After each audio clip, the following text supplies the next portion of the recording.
काला शब्दाचा अर्थ आहे जीव ब्रह्मैक्य ज्ञान, आहे की नाही. तर ते जीव ब्रह्मैक्य ज्ञान तर इथं महावाक्योपदेशाने सांगतात तत्वमसीनं ते तूच आहेस, आहे की नाही.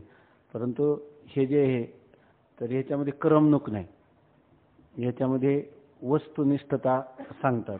आणि हे नेमकं हे दृश्य ते त्वग्रया बुद्ध्या सूक्ष्मया सूक्ष्मदर्शिवी अत्यंत आग्रया म्हणजे ज्याला एकच आग्रह एकच टोक आहे ज्या बुद्धीला की मी कोण आहे हे जाणून घ्यायचं, आहे की नाही.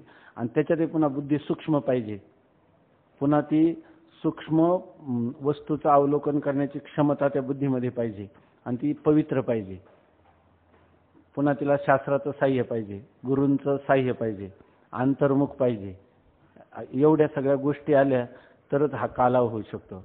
आणि दुसरा काला आहे की जो काला आपल्याला वाटतं की काला म्हणजे आज इथं घेण्यापेक्षा 2 तासातच काल्यात आपलं काय होईल, जीव ब्रह्मैक्य ज्ञान होणार नाही, होणार नाही. हे ऐकून होत नाही तर ते ऐकून कसं काय होईल, आहे की नाही. नुसतं कृष्ण परमात्म्याच्या कथा ऐकून कसं काय होणार, तरी सुद्धा निम्मी अनुपस्थिती ह्याची, आहे की नाही. कारण जीव ब्रह्मैक्य ज्ञानाचं महत्त्व काय आहे आणि जीव ब्रह्मैक्य ज्ञानाचं स्वरूप काय आहे हे जाणण्यासाठी हे आतापर्यंत हे 5 तरंगात एवढा ओहापोह झाला तरी सुद्धा त्या शिष्याला शंका राहते. पंचमहाकोशांचा निराश सांगितला, आहे की नाही. त्याच्यापासून आत्मा पृथक केला आणि नंतर श्री गुरु त्याला तत्वमसी महावाक्याचा उपदेश करायला प्रवृत्त झाले की ह्या पंचकोशापासून पृथक केलेला जो आत्मा आहे ना तो आत्माच ब्रह्म आहे असा तू बुद्धीचा निश्चय कर असं त्याला सांगितलं.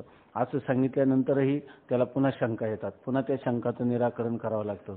एवढं करूनही पुन्हा मिथ्यात्वाविषयी शंका राहते, पुन्हा जीव ब्रह्मैक्याविषयी शंका राहते.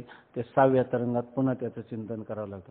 तरी सुद्धा त्याला वाटतं नेमकं जीवनमुक्तचं जीवनाचं स्वरूप काय असतं, मी जीवनमुक्त झालो की नाही. झालो असलं तर ते यांची लक्षणं आणि जीवनमुक्ताची यांनी कथन केलेली लक्षणं आणि माझी लक्षणं यांचं संवाद आहे का, अशा प्रकारची शंका राहतच चालतात. तेव्हा हे जे श्रवण आहे म्हणजे ज्याला आपण म्हणतो वा प्रकरण ग्रंथाचं श्रवण, वेदांत प्रकरण ग्रंथाचं श्रवण, याच्यामध्ये फार जीव लावून ऐकायला लागतं आणि फार त्याच्यामध्ये जोर द्यावा लागतो. तर नाहीतर मग तुम्ही म्हटले किंवा आहे आता बुवा परवा सांगत होते की अनेक वेळा अनेक कार्यक्रम असतात आणि त्या कार्यक्रमामध्ये मग एखादा विशेष काय असलं तर ठीक आहे, पण त्याच्यासाठी जर प्रत्येक वेळेला पाठबंद करत गेला आपण तर तो विषय पण होणार नाही त्याच्यामध्ये. म्हणून ह्या वेळेला हा आपला मुख्य विषय ठरलेला आहे पाठाचं, तर त्याच्यामध्ये थोडंसं जास्तच आपण लक्ष दिलं पाहिजे, आहे की नाही याच्यामध्ये. तर आता हे काही पुन्हा पुन्हा सांगण्याची गरजही नाही, वास्तविक याच्या लक्षात घ्यायला पाहिजे सगळं. आता एवढं 5 तरंगाचं श्रवण केलं आणि नेमकं महावाक्योपदेशाच्या वेळेला पगाराच्या दिवशी जर गैरहजर असलं तर काय उपयोग आहे त्याचा, आहे की नाही याच्यामध्ये. असू द्या, जे कोणाला जितकं भाव होईल तितकं ठीक आहे. कारण हे तुष्यंत दुर्जन्याने स्वामी महाराज म्हणायचे वेदांताचं चिंतन करायचं. करतच कोण, म्हणजे करते ते कधी आले कधी नाही आले, आहे की नाही. याच्यामध्ये 1 दिवस कीर्तनाला, 1 दिवस मधुकरीला, 1 दिवस पाठाला, काही का होईना पण कानावरून तर जात आहे ना थोडंफार, एवढं ठीक आहे. पण हे काही खरं नाही. खरं म्हणजे त्याला आपला जीवन ध्येय करून जे वेदांत श्रवणाला प्रवृत्त होईल त्याच्या काहीतरी पदरात पडेल, इतरांच्या विशेष पडणार नाही.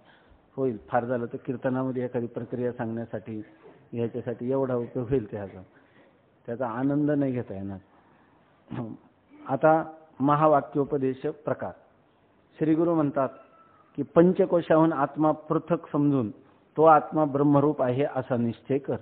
त्याला सांगितलं की पंचकोशाचा निराश करून आता जो वेगळा काढलेला आत्मा आहे तोच आत्मा व्यापक ब्रह्म आहे असा तो फक्त निश्चय कर. बुद्धिनिश्चय, आत्मज्ञान आणि ब्रह्मरूप भावी आपण ब्रह्मनिष्ठा राखे पूर्ण तत्परायण अहर्निश. ज्ञानेश्वर महाराजांनी किती एकाच ओळीमध्ये आपल्याला सगळं जीवन सांगितलं. वेदांताचं श्रवण करणारा बुद्धीनं निश्चय कर, पुन्हा मी ब्रह्म आहे म्हणजे माझा आत्माच ब्रह्म आहे असा निश्चय कर. ब्रह्मामध्ये निरंतर स्थिती ठेव आणि तत्परायण अहर्निश. तत्परम आयनम म्हणजे सर्वात श्रेष्ठ स्थान, गंतव्य, प्राप्तव्य, ध्येय, ध्येय सगळं माझं ब्रह्मच आहे असं कर आणि हे अहर्निशी कर, रात्रंदिवस कर. त्याचं तो मनुष्य ह्या वेदांत श्रवणामध्ये काहीतरी गती करू शकतो असं ज्ञानेश्वर महाराजांनी स्पष्ट सांगितलेलं आहे याच्यामध्ये. आता ज्ञानेश्वर महाराजांच्या शब्दाला जर आपण मानणार नसेल तर कोण काय करणार आहे त्याला. तेथे कोणाचे काय बा गेले, ज्याचे त्याने अनहित केले. पंचकोशाहून आत्मा पृथक समजून तो आत्मा ब्रह्मरूप आहे असा निश्चय कर, असं श्री गुरु सांगतात. शिष्य म्हणतात, महाराज आत्मा पुण्यपाप करता आहे, कर्माप्रमाणे स्वर्ग नरकादी लोकात नाना प्रकारच्या सुखदुःखांचा भोगता आहे. असे असता त्याची ब्रह्माशी एकता कशी घडेल? आता बघा, आतापर्यंत या शिष्याने शंका विचारली. ही शंका विचारणाऱ्या शिष्याची आपल्याला सुद्धा दया येते, ऐके नाही. इतके आपर्यंत श्रवण करून लगेच तो म्हणतो की मी पुण्यपापाचा करता आहे, ऐके नाही. जीव हा काय आहे? कोणते कर्म करतो. कर्म म्हणजे पुण्य कर्म करतो किंवा पाप कर्म करतो. पुण्याचं फल सुख किंवा पापाचं फल दुःख हे भोगतोही. म्हणजे त्याचा अर्थ तो जीव जो आहे तो करताय आहे आणि भोगताय आहे. तुम्ही आतापर्यंत वास्तविक पंचकोशाचा निराश केला तेव्हा कर्तृत्व आणि भोक्तृत्व हे कोशामध्ये आहे की नाही? बरोबर आहे की नाही? भोक्तृत्व जे आहे ते कोशामध्ये, आनंदमय कोशामध्ये काय आहे? भोक्तृत्व आहे, ऐक नाही. आणि सूक्ष्म शरीरामध्ये म्हणजे कोणत्या ह्या विज्ञानमय कोशामध्ये, मनोमय कोशामध्ये काय भोक्तृत्व आहे किंवा विज्ञानमय कोशामध्ये कर्तृत्व आहे, ऐक नाही. आणि भोक्तृत्व कुठे आहे? आनंदमय कोशामध्ये भोक्तृत्व आहे. आता पंचकोशापासून आत्माने वेगळा केला हे त्यांनी फक्त शब्दानेच ऐकलं, ऐक नाही. आता तो म्हणतो वेगळा केला, वेगळा केलेला आत्मा ब्रह्म आहे असं म्हटल्यावर त्याला शंका तरी यायला पाहिजे का? कर्तृत्व आणि भोक्तृत्व मी जीव हा करताय. जीवाचं लक्ष स्वरूप सांगितलं की नाही? जीवाचं लक्ष स्वरूप कुठंच आहे? ते निर्विकार आहे, असंग आहे, नित्य आहे, ऐके नाही. आणि ते साक्षी आहे, द्रष्टा आहे. आणि दृश्य हे द्रष्ट्याहून, द्रष्टा हा दृश्याहून भिन्न असतो. दृश्य कधी द्रष्टा होत नाही आणि द्रष्टा कधी दृश्य होत नाही. हे सगळं ऐकून घेतलंय की नाही? पण इतके अनंत जन्मीचे संस्कार आहे की लगेच त्या वेगळा केलेल्या आत्म्याचा ब्रह्मरूप असा निश्चय केल्यावर वेगळा केलेला आत्मा हे विसरूनच गेला. पुन्हा आत्मा आणि पुन्हा ते कोश काय झाले? एकच झाले. आणि त्या ठिकाणी असणारा कारण शरीराचा धर्म, ऐक नाही. सुषुप्तीमध्ये भोक्तृत्व आहे की नाही? मी सुखाने झोपलो होतो असं म्हणतो. विषयांचा आनंद होतो तेव्हा भोक्तृत्व आहेच की नाही? म्हणजे ते सगळं कोणाचं आहे? समाधीमध्ये झालं तरी ते सगळं आनंदमय कोशाचं आहे. अमुक कर्माचा मी करता आहे असं बुद्धी निश्चय करते ते विज्ञानमयाचे आहे किंवा संकल्प करतो ते मनोमयाचे. पण मनोमय कोश मी नाही, ऐक नाही. मनोमय कोश मी नाही. त्यांनी सांगितलं सगळ्या कोशांचा परस्परामध्ये व्यभिचार आहे आणि आत्म्याचा त्याच्यामध्ये अन्वय आहे, ऐक नाही. किंवा व्यतिरेक आहे आणि आत्म्याचा अन्वय आहे. म्हणून आत्माचा ज्या अर्थी अन्वय आहे आणि कोश ज्या अर्थी आगमापायी आहे त्या अर्थी कोशावरून आत्मा कसा आहे? भिन्न आहे. मग भिन्न केलेला आत्मा ब्रह्मरूप आहे असं निश्चय करायला काय हरकत होती? पण झाला का निश्चय शिष्याचा? नाही झाला. मग जर एवढा मोठा शिष्य निश्चलदाजींच्या समोर बसलेला त्याची जर ही स्थिती आहे तर आपली स्थिती असली तर काय विशेष आहे, ऐक नाही. पण आपली स्थिती निश्चलदाजींना कधी आवडेल की आपण आपल्याला शिष्याविषयी दया आली पाहिजे. अरे आम्हाला ही गोष्ट कळली, या शिष्याला कशी कळली नाही, ऐक नाही.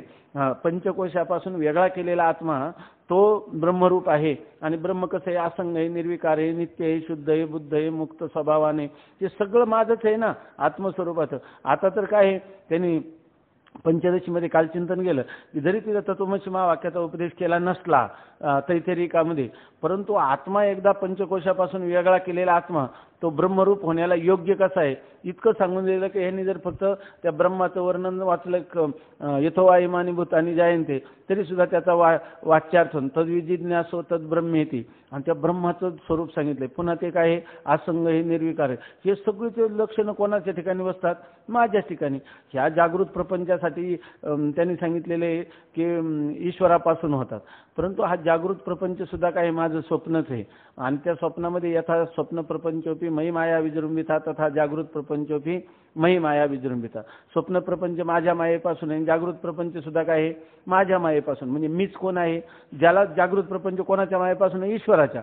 पण हा जर म्हणायला लागला माझ्या मायेपासून तर याचा अर्थ काय झाला? त्याचा अधिष्ठान कोण आहे? मीच आहे. ब्रह्मच मी आहे आणि मीच ब्रह्म आहे. अहम सहा अहम सोहम अहम सहा, यालाच म्हणतात की सोहम हंसाचं चिंतन, आहे की नाही. अशा प्रकारचं जर एखाद्याला झालं तर त्याला काही तो असं म्हणेल का आता गुरुजी ठीक आहे तुम्ही सांगितल्याबरोबर माझा निश्चय झाला की पंचकोशापासून वेगळा केलेला आत्मा म्हणजे ब्रह्म, म्हणजे ते मीच आहे, ते ब्रह्म मीच आहे. पण तो लगेच शंका घेतो आत्मा वास्तविक आता वेगळा म्हणजे शब्दाने वेगळा केला पण आतमध्ये त्याचा निश्चय तसा झाला नाही. निश्चय काय आहे, बाह्य म्हणजे याला जे झालेलं ज्ञान आहे हे ज्ञान परोक्ष ज्ञान आहे.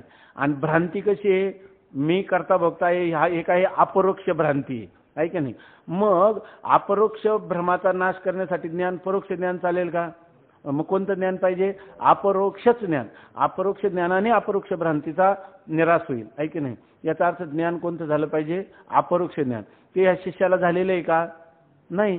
त्याला शब्द ज्ञान झालंय किंवा म्हणायचं झालं तर परोक्ष ज्ञान. त्याला ब्रह्म सच्चिदानंद स्वरूप आहे असं वाटतं, पण मी सच्चिदानंद रूप आहे असं म्हणत नाही. मी कसा आहे, पुण्य पाप कर्माचा करता आहे आणि सुखदुःखादी फलाचा भोगता आहे असं समजतो. असं समजल्यानंतर त्याला कधीतरी जीव ब्रह्माचा ऐक्य वाटेल काय? जीव ब्रह्माच्या ऐक्याचा निश्चय होईल काय त्याच्या बुद्धीमध्ये? कधीच होणार नाही. त्याला उलट काय वाटेल, जीव आणि ब्रह्म यांचा भेदच आहे असं वाटेल आहे की नाही. आणि म्हणून तो शंका करतो, महाराज आत्मा पुण्यपाप करता आहे, कर्माप्रमाणे स्वर्ग नरकादी लोकात नाना प्रकारच्या सुखदुःखांचा भोगता आहे, असे असता त्याची ब्रह्माशी एकता कशी घडेल आहे की नाही असं तो म्हणतो. म्हणजे सगळंच रामायण काय झालं, फुकट गेल्यासारखं वाटेल की नाही. पण गुरुजी जे असतात ते दयाघन असतात, म्हणून त्या शिष्याला साक्षात्कार होत नाही, दृढ अपरोक्ष ज्ञान होत नाही तोपर्यंत अनेक प्रकाराने सांगतात. ही आपली गुरु परंपरा आहे. गुरु शिष्य परंपरेमध्ये एकदा तो म्हटला की शिष्यस्तेहम शाधी माम ताम प्रपन्नम, मी तुम्हाला शरण आलेले, माझा उद्धार करा. की जणू काही आपणच त्या अज्ञानात बुडालेलो आहे, आपणच संसारी या झालो, आपणच जीव झालो असं समजून ते गुरु त्याच्या हृदयात शिरून त्याला वारंवार पुन्हा पुन्हा उपदेश करतात. जोपर्यंत त्याला संशय आहे, जोपर्यंत त्याला विपरीत भावना आहे, तर त्या संशय आणि विपरीत भावनेची निवृत्ती होईपर्यंत जणू काही मीजबद्ध झालो इतक्या दयाघनतेने, काही संबंध नसताना त्यांना नैव गुरु न शिष्य, तिथं गुरुही नाही शिष्यही नाही अशा बोधाला प्राप्त झालेले असून देखील ते पुन्हा आपला जीव ओतून त्याला पुन्हा दृढ साक्षात्कार होईपर्यंत सांगतात. मग अशी स्थिती आहे. म्हणून आपल्याकडे हे पण आहे, बऱ्याच वेळा लोक म्हणतात की पाठामध्ये टिकत नाही किंवा त्याचं मंदबुद्धी आहे, त्याच्यात प्रवेशच होत नाही. पण त्या गुरुनी त्याला जोपर्यंत तो येतोय तोपर्यंत त्याला सांगितलंच पाहिजे, आणि जोपर्यंत त्याला बोधाची जिज्ञासा आहे तोपर्यंत त्याला सांगितलं पाहिजे. आता त्यांनी संबंध सोडला तर विलाज नाही याच्यामध्ये. काही तर संबंध सोडला तरी घरी जाऊन, एक डॉक्टर पंडित म्हणून होते नगरला, तेव्हा हे पंडित डॉक्टरांचे चुलते, तर ते विचारसागर सांगायचे, तर ते अमृतानुभव सांगायचे. मग ते लोक ते आपल्या चिंतनामध्ये अगदी लोकांना कळायचं नाही, मग ते यायचे नाही. ते म्हणायचे की जरा लांब पडतं पाठाला. मग ते पाठ उठून त्यांच्या घरी जायचे. मग त्यांना बोलायचे, ते लोक म्हणे अजून आमचं स्नान झालं नाही. काय हरकत नाही, स्नान नसलं तरी चालतं म्हणे. तर काही लोक नाही, पण कसं बसावं तुमच्या समोर? बरं मी बसून राहतो, तुम्ही स्नान करा तोपर्यंत असं सांगायचं. त्यांनी पण त्यांना सोडलं नाही. आता तिथं अगदी साध्या बाया आहेत ना त्या नगर, त्यांना इतकं अमृतानुभव कंठस्थय आणि विचारसागर, तर कोणती शंका विचारा तुम्ही त्यांना. पण त्यांना जर आपण तुम्हाला कसं काही एवढं अवघड झालं, तर पहिलं त्यांच्या डोळ्यात पाणी येईल. तेव्हा त्या डॉक्टरांनी आम्हाला सकाळी उठवलंय, आम्हाला आंघोळ करून यायला लावलं ते याच्यामध्ये. तर अशी ही परंपरा आहे, ह्याच्यात वैशिष्ट्य काही नाही. त्यामुळे हा खरा गुरु नाही. जाऊ दे, तुला कळत नाही, तू आपला जाऊन तिकडं पारायण कर, तू तीर्थयात्रा कर, असं नाही. आलाय ना तो जितका होईल तेवढा त्याला प्रयत्न करायचा, नसलं तर तो आपोआपच जातो, त्याला काही सांगावं लागत नाही.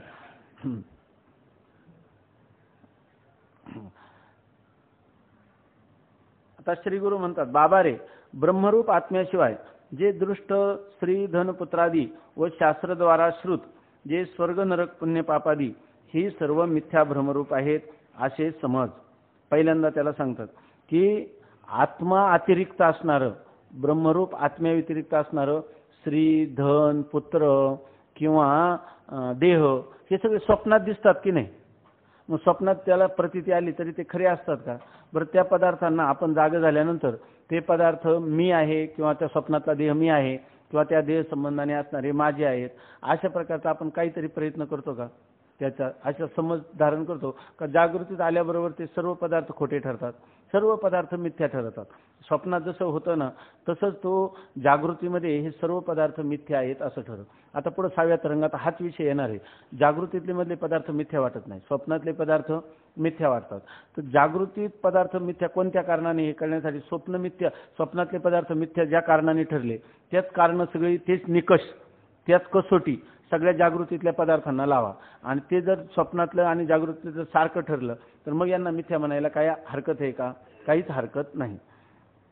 बाबा रे, ब्रह्मरूप आत्म्याशिवाय जे दृष्ट स्त्री धनपुत्रादी, म्हणजे दृष्ट म्हणजे आपल्याला सध्या व्यवहाराला योग्य असणारे जे स्त्री धन पुत्रादी किंवा शास्त्रद्वारा श्रुत, आता हे स्वर्ग नरक हे काही आपल्याला दृष्ट नाही, हे कसे आहेत? अदृष्ट आहे. मग यांचं ज्ञान कोणतं होतं? परोक्ष ज्ञान होतं. आणि ते कोणाच्या द्वारा होतं? शास्त्राच्या द्वारा. मग शास्त्राच्या द्वारा श्रुत म्हणजे श्रवण केलेले जे स्वर्ग नरक पुण्यादी, हे पुण्य पापादी, ही सर्व मिथ्या भ्रमरूप आहेत.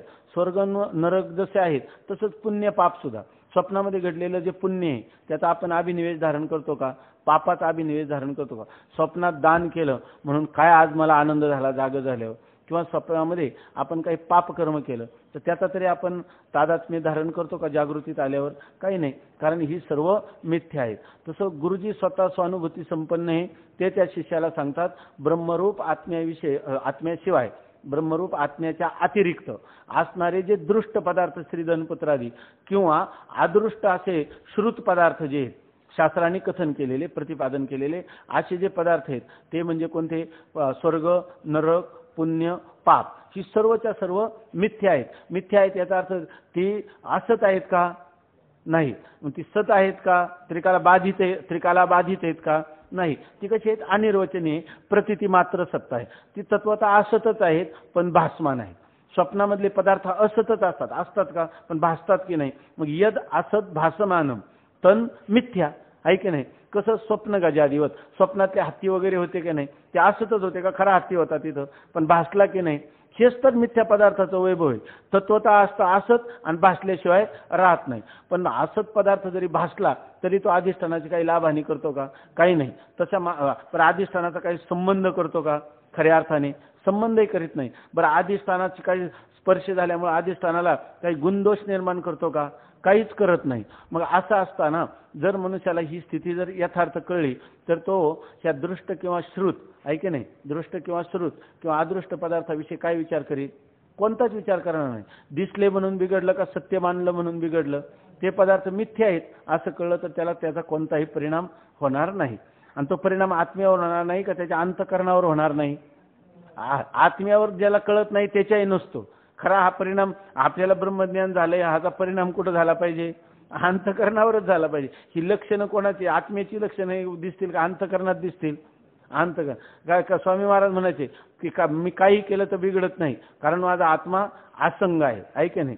ते म्हणायचे तुझा आत्मा असंग आहे पण काही केल्याने बिघडत नाही असं म्हणतो ना, तर याचाच अर्थ तू ससंग झाला. आत्मा असंग आहे पण त्या आत्म्याच्या असंगत्वाविषयी तू निसंग झाला आहे की नाही? तू म्हणजे तुझा अंतःकरणाला खरं त्याची शक्ती कळली नाही. लक्षात आलं ना?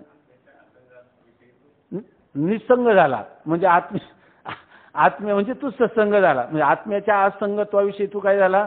निसंग झाला आहे की नाही? आत्म्याचं असंगत होते पण तुला जाणलं काय? तू करता भोगता म्हणायला लागला ना. तर सांगतात की ही सर्व मिथ्या भ्रमरूप आहेत असे समज. आणि एवढं समजून चालणार नाही, केवळ मिथ्यात्व ज्ञान नाही, आणि मिथ्या वस्तू ज्या अधिष्ठानावर भासते त्या अधिष्ठानात येत किंचित उपकार किंवा अपकार करत नाही.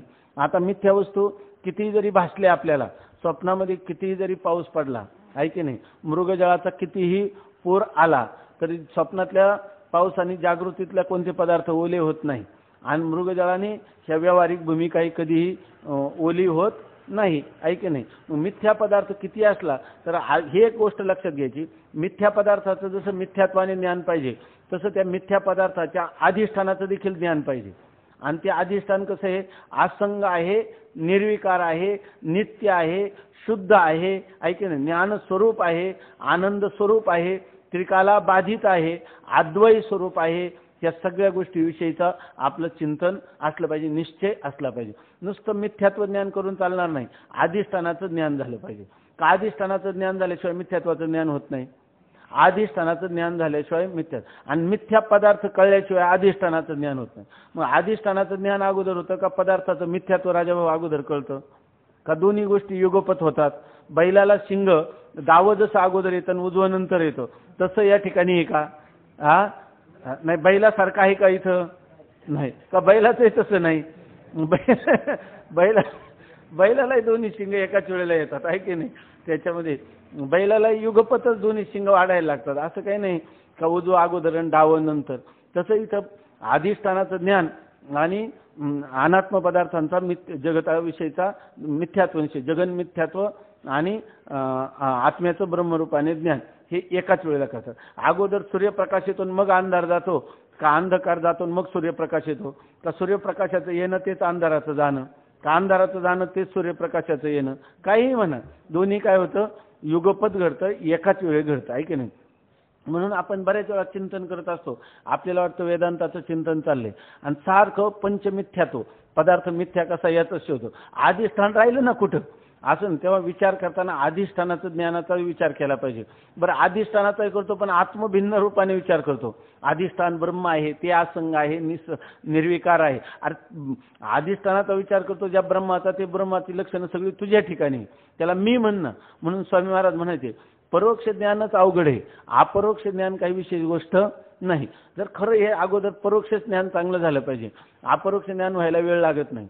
परोक्ष ज्ञानानंतर अपरोक्ष, म्हणून हे शास्त्रग्रंथ जास्त शिकलं पाहिजे. याच्यामध्ये अपरोक्ष ज्ञानाची घाई करायची नाही. अपरोक्ष, कारण ह्या शंका जर निवृत्त झाल्या ना, प्रमाणा संभावना, प्रमेया संभावना, तर विपरीत भावना निवृत्त व्हायची म्हणजे काय, फक्त त्या काय त्याला म्हणतो निशंक झालेल्या मनाने काय म्हणायचं, फक्त त्या ब्रह्माला मी असं म्हणायचं. म्हणजे परोक्षाचा अपरोक्षामध्ये पर्यवसान व्हायचं म्हणजे काय करायचं, फक्त त्या परोक्ष असणाऱ्या ब्रह्माला मी असं म्हणायचं. मग मी म्हणायला काय वेळ लागतोय, मी म्हणण्याला किती वेळ लागतो, मी म्हणण्याला काय प्रतिबंध आहे, काहीच प्रतिबंध नाही, आहे की नाही. म्हणजे परोक्ष ज्ञानच अगोदर, शास्त्रज्ञानच अगोदर चांगलं संपादन केलं पाहिजे. काही लोक म्हणतात काय नाही, विचार सागरातच आमचं झालं काय, आता पुन्हा अमृतानुभवन, तुमचं ब्रह्मसूत्रण, त्याच्यातही पुन्हा अध्यास भाषण, त्याच्यावर त्या काय करायचं एवढं याच्यामध्ये, आहे की नाही. कारण खरा असतो त्याला कंटाळा शास्त्र चिंतनाचा, की त्याच्यासाठी व्याकरण शिका, पुन्हा न्यायगठित भाषा असली का वृत्ती प्रभाकर शिका, तर्कसंग्रह, कशाला एवढे उठार येतात असं. पण ते आपलं चुकीचं, आपलं मन आहे ना आपल्याला फसवीत असतं, चांगल्या नावाखाली आपल्याला फसवीत असतं. तर ते मनोविज्ञान आहे की नाही सर, हे मनोविज्ञान आहे. याच्यामध्ये आपणच त्याचं निरीक्षण केलं पाहिजे की आपलं मन आपल्याला बरोबर सांगतंय का फसवतंय याच्याविषयी. असं तर इथं हे चिंतन चाललं होतं आपलं, की आपण कधी कधी मिथ्यात्वाचं चिंतन करतो, त्याबरोबर तुम्ही निरधिष्ठान भ्रम होत नाही, त्या अधिष्ठानाचं चिंतन झालं पाहिजे. तेव्हा ते अधिष्ठान कसं आहे याचं पण चिंतन आपलं चालू आहे की नाही. आणि त्याचबरोबर हे सगळं चाललंय आपलं, दिवसच्या दिवस लोटत चालले, पण त्याला मी म्हणतोय की नाही, त्या अधिष्ठानाला आत्मत्वाने पाहतो की नाही, हा सगळा विचार केला पाहिजे. आणि सगळा हा जर विचार करायचा म्हणलं तर दिवसातला किती वेळ दिला पाहिजे याला, आहे की नाही. दिवसातला कमीत कमी 1 तास तर आपण पाठात एकाग्र होऊन दिलाच पाहिजे की नाही. का एवढा वेळ पुरणार नाही, एवढा वेळ पुरणार नाही. वेदांत वाक्येषु सदा रमंतो, आहे की नाही. आणि भिक्षान्न मात्रेण तुष्टिवंतः अशोकवंतः करुणैकवंतः कौपीनवंतः खलु भाग्यवंत. इथं धोतरवंत आहे की नाही, तिथं कौपीनवंत आहे. पण खरा भाग्यवान तोच आहे की भिक्षान्न मात्रेणच तुष्टिवंतः. काय होईल ते होईल, आपलं भिक्षान्न घेतलं आणि बाकीचा सगळा वेळ ह्या चिंतनामध्ये. असं जर आपण केलं, जरी आपल्याला सगळं चिंतन करायला भेटलंच असं नाही. पण ज्ञानेश्वर महाराज बसलेत ना त्याच्यामध्ये, वेदांताचा अर्क आहे तिथं, काही नाही. ज्ञानेश्वरीची पारायण केली, ज्ञानेश्वर महाराजांकडे प्रार्थना केली, करुणादृष्टीनं पहा असं जरी म्हटलं, तुम्ही न बोलता देखील आम्हाला हा बोध झालाच पाहिजे, तर वेदेची तन्मयता असं प्राप्त होईल. आणि आपोआप तशा प्रकारचं कोणीतरी येईल, ते ग्रंथ भेटतील, चालू राहील, आत्मानंदाचा भोग होत राहील. असं फक्त काय स्वामी महाराज म्हणजे खुंट्याला सोडू नका, खुंट्याला धरून राहा. ज्ञानेश्वर महाराजांची समाधी हा खुंटा आहे, त्याला धरून राहिलं तर आपोआप ह्या सगळ्या गोष्टी जळतील. पण ह्याच्यासाठी आपण वेळ किती द्यायचा, त्याच्यात सुद्धा 5 मिनिट उशिरा यायचं, एकदम बसल्यावर घड्याळाकडे खूप वेळा पाहायचं त्याच्यामध्ये. आणि अभंग सुरू झाला म्हणजे तर आकाशच कोसळल्यासारखं वाटतं, आहे की नाही ह्याच्यामध्ये. आणि वेदांत वाक्येषु सदा रमंतो, हे काही सगळ्यांचंच आहे आपलं. मी काही असं म्हणतो असं काही नाही, हे सगळ्यांचं, तुमचं आमचं सर्वांचं एकच आहे. पण ह्या गोष्टीतून आपण मात्र बाहेर निघालंच पाहिजे. जर आपल्याला खरं वस्तूचा जर शोध लावायचा असेल, सत्याचं अन्वेषण करायचं असेल, तर अधिकार संपन्न झाल्याशिवाय किंवा याच्यावर जोर दिल्याशिवाय ही गोष्ट होणार नाही. आणि कधी ना कधी आपल्याला हे करावंच लागणार आहे, आपण करणारच आहे. पण याच जन्मात केलं इथं आळंदीच्या सहवासात हे होऊन गेलं तर पुन्हा काही त्याची काही हे नाही. मग फक्त आपलं स्वामी महाराज म्हणायचे की तारुण्यात मिळवायचं आणि वृद्धापकाळात जसं रिटायरमेंट नंतर लोक ते पेन्शन खातात तसे फक्त पेन्शन घ्यायचे. मग पुढं चिदानंद रूप शिवोहम शिवोहम फक्त पेन्शन खायचे, जीवनमुक्तीचं विलक्षण सुख भोगायचं. खरंच हे भाग्य कोणाला आहे का माऊली? आपल्यासारखं भाग्य कोणालाच प्राप्त नाही.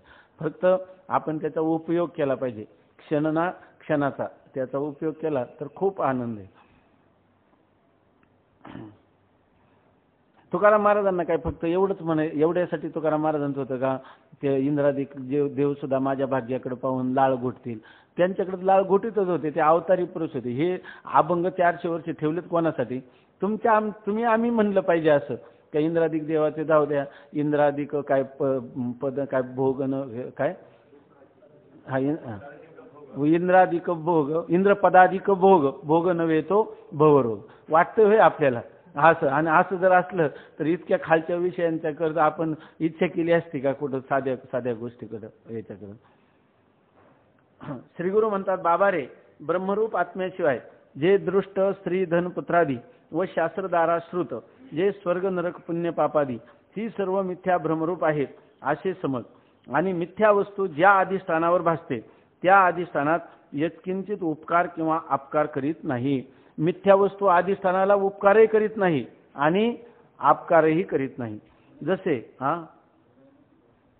हा हा तर सांगा ना. जी वस्तू यत्र यद आद्यस्तम का ज्या ठिकाणी जी आद्यस्त वस्तू असते तर दोषेन गुणेन वा अनुमात्रम अपि न संबद्धते. यत्किंचित सुद्धा त्याचा त्या अधिष्ठानाशी संबंध होत नाही. पण अधिष्ठानाला कोण म्हटलं तर मी म्हटलं तर. आता जसे मृगजळामुळं त्या भूमी काही ओली होते का?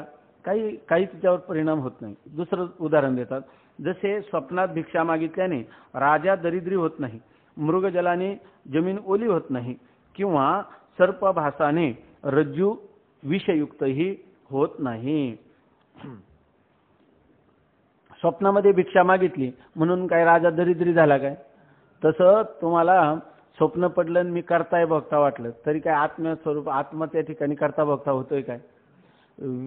रज्जूवर भासलेला जो सर्प त्यांनी त्या सर्पाने रज्जू विषारी होते काय? नाही.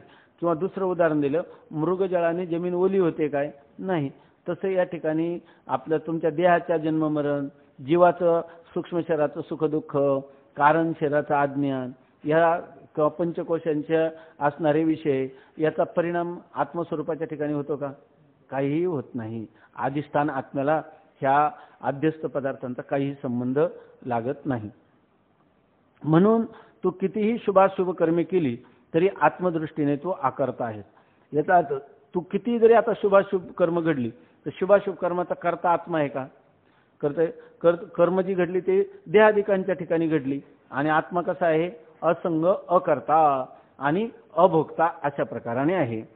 याचा भावार्थ असा आहे की ब्रह्माशी अभिन्न जे तुझे आत्मस्वरूप त्याचे ठिकाणी आत्मस्वरूपाहून अत्यंत भिन्न असणारी स्थूल सूक्ष्म शरीरे, त्यापासून होणाऱ्या शुभाशुभ क्रिया आणि त्यांचे फल जन्ममरण, सुख दुःख, स्वर्ग नरक ही सर्व अविद्या कल्पित आहेत. आता सांगतात तुझं स्वरूप काय आहे? ब्रह्मस्वरूप आहे. तुझा आत्मा काय आहे? ब्रह्मस्वरूप. मग ब्रह्मस्वरूप आत्म्याहून भिन्न काय आहे? स्थूल शरीर, सूक्ष्म शरीर किंवा कारण शरीर किंवा त्यांचे असणारे जे जन्म मरण, सुख दुःख किंवा ज्ञान अज्ञान. इथं ज्ञान म्हणजे कोणतं? वृत्तीरूप ज्ञान. अशा प्रकारचं ज्ञान आणि अज्ञान हे सर्व धर्म कोणाचे आहेत?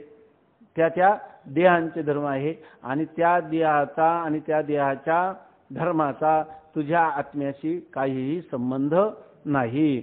नंतर त्या देहांच्या होणाऱ्या क्रिया ऐक नाही आणि त्यापासून प्राप्त होणारी पुण्य पाप, स्वर्ग नरक, जन्म मरण इत्यादी फल, ह्या फलाशी त्या क्रियेशी तुझा कर्तृत्वाशी तुझा काहीही संबंध नाही. तुझा म्हणजे तुझ्या आत्म्याचा कोणताही संबंध नाही. मग ते आहेत कशी काय भासतात? अविद्येने कल्पित आहे. ऐके नाही म्हणजे आत्मस्वरूपाच्या आश्रयाने अविद्या राहते आणि ती अविद्या काय करते? ह्या सगळ्या पदार्थांची कल्पना करते. आत्मा कल्पना करतो का अविद्या कल्पना करते? सगळे कल्पना अविद्या तेने झाला जीव, आहे की नाही. शिव काय मायोपाधी शिव बोली जाती. माया उपाधीनं त्याला शिव संज्ञा येते एकाच ब्रह्माला, आणि अविद्या उपाधीने त्याला जीव संज्ञा येते. मग ती अविद्या जर कल्पित आहे तर त्या माया सुद्धा काय आहे, कल्पित आहे. मग कल्पित अविद्येनं किंवा कल्पित मायेनं आलेले जीव आणि ईश्वरभाव हे सुद्धा काय आहेत, कल्पित आहेत.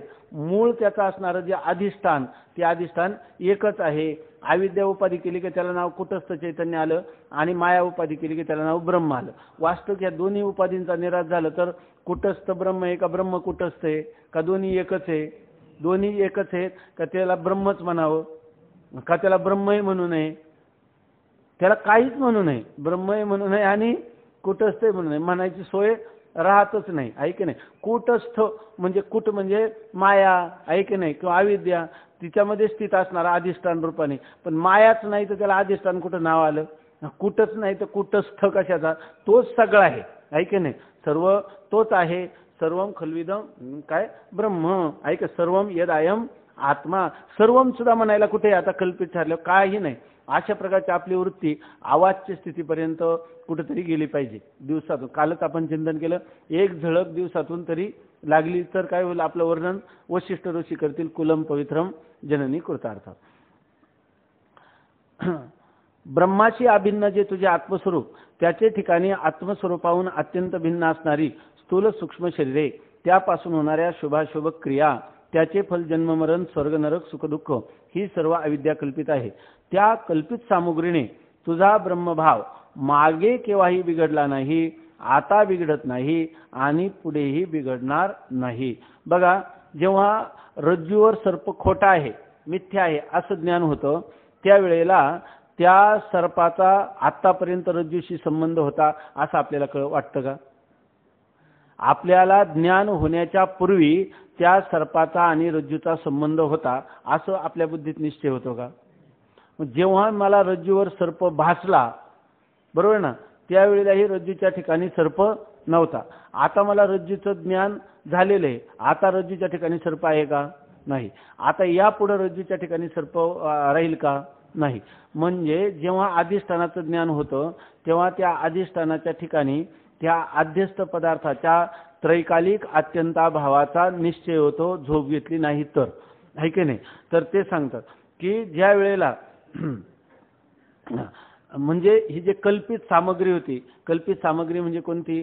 सूक्ष्म शरीर, स्थूल शरीर, त्यांच्या क्रिया, त्यांची फलं, असं मी जेव्हा समजत होतो, आणि त्यामुळं काय झालं होतं, मी बद्ध झालो होतो, आहे की नाही. मी जन्म मरण धर्मवान, मी करता भोगता, मी सुखी दुःखी, असं मी समजत होतो.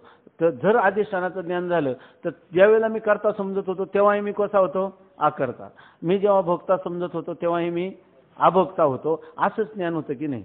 मग आपल्या आत्मस्वरूपाशी अज्ञान काळात देखील त्या अज्ञान आणि अज्ञान कार्याचा, जेव्हा आपल्याला आत्मस्वरूपाचं विशेष रूपाने ज्ञान नाही, तेव्हा तरी आपला आत्माबद्ध झाला होता का? नाही. त्याला काय म्हणतात? बंधकालेपी बंधाभाव. बंधकालेपी बंधाभाव. ज्यावेळेला आपण बद्ध समजत होतो त्यावेळेलाही बद्धतेचा काय होता? अभावच होता. असं समजणं हे खरं काय आहे? दृढ ज्ञान आहे. म्हणजे याच्या मग त्या माणसाला त्यांनी उपनिषदामध्ये लिहिलं, तुम्हाला ज्ञान झाल्याची खूण काय आहे? तर मी पूर्वी काही पापकर्म माझ्याकडून घडली, याचा त्या मनुष्याला पश्चाताप राहील का? मी पुण्य केली नाही, याचा त्याला पश्चाताप राहील का? आता जगापेक्षा मी खूप दान पुण्य करत आहे, याचा त्याला अभिमान राहील का? नाही. मी पुढा पुण्य माझ्याकडून झालीच पाहिजे, पाप होता कामा नये, असा तरी त्याला अभिमान वाटेल का? नाही. म्हणून त्या उपनिषदामध्ये लिहिलं की मी पाप केलं नाही, आपलं पुण्य केलं नाही आणि पाप केलं याची खंत जर त्याच्या जीवनात वाटत असेल तर याचा अर्थ अजून त्याला दृढ अपरोक्ष आत्मस्वरूपाविषयी ज्ञान झालं नाही, आहे की नाही. निस्संदेह असला पाहिजे याच्यामध्ये. जरी त्याच्याकडून कोणते, आपण त्या धनगराच्या बाईचा दृष्टांत सांगितला ना, त्या पिंडीला बस म्हणले की बसलं, सांगितलं ना, सांगू ते त्याच्या किती निस्संदेहता असते त्याला, हे काही विशेष नाही, मग सहज सांगतो, आहे की नाही. जर सारखाच विषय चालला तर झोप येते, त्याच्यापेक्षा थोडंसं.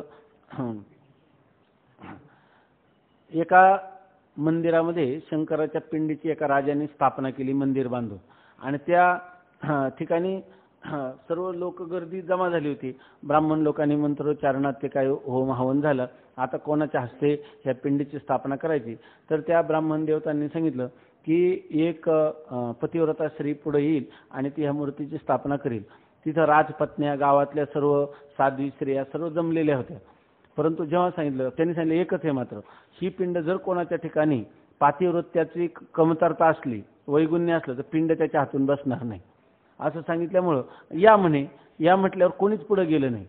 कारण का, जर समजा पिंड बसली नाही तर आपल्या पातिव्रत्याचं प्रदर्शन होईल, म्हणून कोणीच पुढे गेलं नाही त्याच्यामध्ये. तेव्हा तिथं गर्दी जमा झाली, सगळे लोक एकमेकाकडे पाहायला लागले, पण त्या स्त्रिया काही पुढे यायला कोणी धजल्या नाही. मग त्यावेळेला तिथे एक धनगराची स्त्री आपल्या बकरी चारत होती. तिनं पाहिलं एवढी गर्दी गावाच्या बाहेर कशाला जमा झाली, म्हणून ती तिथं आली. आणि त्या बाहेर काही लोक बाहेर, त्या स्त्रिया ज्या होत्या त्यांनी ते मागून डोकावून पाहिलं, म्हणजे कशासाठी इथं गर्दी झाली. त्यांनी सांगितलं इथं असं असं मूर्ती स्थापना आहे, तर एक साध्वी स्त्री कोणीतरी पाहिजे. म्हणजे मग काय गेले नाही, का नाही स्थापन केले. ते म्हणे काय कोणाचं धाडस होत नाही याच्यामध्ये. त्यांनी सांगितलं, ती म्हणली असं काय असते साध्वी, काय मी जाऊ का मग पुढं म्हणणे. आणि लगेच शिरली. ते स्वामी महाराज सांगायचे, लोकांना तुडवीत गेली आणि त्या राजपत्न्यांना सुद्धा तुडवीत गेली. आणि तिथे गेल्यावर आणि लगेच ते म्हणे मी मानते ते पिंड. आणि तिनं ती पिंड बसवली. बसवल्याबरोबर ती पिंड तिरकी लागली. तिरकी लागल्यावर सगळे लोक म्हणे बरोबर झालं आपण गेलो नाही, आता ही बाई पुढे गेली. सगळे स्त्रिया हसायला लागले तिच्याकडे पाहून. तर तिनं विचारलं काय झालं का. ते म्हणे नाही, ही पिंड वाकडी बसली. ब्राह्मणांनी सांगितलं का बरं. ते म्हणे साध्वी स्त्री असली पतिव्रता तरच ती बसणार आहे. ती म्हणे पतिव्रता मग का, मी काय पतिव्रता नाही का. तिने थोडं डोळे झाकले, 2 मिनिट विचार केला. पातिव्रत्याचा भंग तर कधीच झाला नाही. एकदा आपल्या पतीला दूध वाढताना तिनं साई मागं फुकली होती. वास्तविक पतीची या मता अनुसर्वनी पतिव्रता अनायासे आत्महिता भेटेची का, ऐके नाही. तिला स्वतंत्र जीवन नसतं, पती तिचं जीवन आहे, त्याच्यासाठी साई कशाला फुंकायची. मग तिने थोडा विचार केला, फुंकली एकदा म्हणे. पण फुंकली तर फुंकली, म्हणून काय माझं प्रेम नाही काय, ऐके नाही, म्हणून काय माझी साध्वीता कुठं जाते का. बस म्हणे. तिनं पुन्हा ती पिंड घेतली, बस म्हणे. बस म्हणल्यावर खटकन बसली स्वामी महाराज म्हणायचे. का, तिला शंका नव्हती, ऐके नाही. तसं आपल्या ठिकाणी होणारा जो व्यवहार आहे तो को विधी को निषेधा, कसला विधी आणि कसला निषेध आत्मस्वरूपाच्या ठिकाणी. असा बुद्धीचा दृढ निश्चय असला म्हणजे समजायचं की त्या मनुष्याला पाप पुण्याची, पापाबद्दलचं आनंद, आपलं दुःख, पुण्यकर्माबद्दलचं सुख हे त्याला दोन्हीही वाटत नाही. ही काय, हे ब्रह्मज्ञानाची खूण आहे एक साधारणपणे. याचा अर्थ ही खूण घ्यायची म्हणजे फार अवघड आहे. मग म्हणणार की काय करायचं, ज्ञानगंगेनं आले पूर्णता जीवनी झाले, असं म्हणण्यासाठी हे मात्र सांगितलं नाही. हे स्वसंवेद्य अशा प्रकारचा विषय आहे. आणि बऱ्याच गुरु परंपरा, तथाकथित गुरु परंपरा अशा आहेत की आम्हाला विधी निषेध नाही, कारण आम्ही काय हे ज्ञानी असं म्हणून. त्यांनी सांगितलं ना की या ठिकाणी असे लोक जे प्रवृत्त आहे तर त्या लोकांना नरकात सुद्धा लवकर स्थान नाही. म्हणजे हे खरं असावं. स्वामी महाराज म्हणायचे को विधी को निषेधा, हे खरं आहे, पण तू नको म्हणू, आम्ही तुझं ठरवू. तू जर को विधी को निषेधा म्हणून निषिद्ध कर्म करीत असतील तर मात्र तुला बाड आहे, ऐके नाही. मग तुला काय, मिथ्या म्हणून करू नको. केलेलं काय, हे मिथ्या समज, झालेलं मिथ्या समज, केलेलं नाही झालेलं मिथ्या समज. ते बी असं समजण्याचा अभ्यास तू करू नको. तू फक्त आपल्या आत्मस्वरूपामध्ये, स्वरूपामध्ये प्रतिष्ठित राहा. तुझी संगती आम्ही लावू, तू संगती लावू नको. मिथ्या म्हणून करू नको. झालेलं मिथ्या समज, केलेलं सुद्धा नाही, झालेलं मिथ्या समज असं सांगायचं.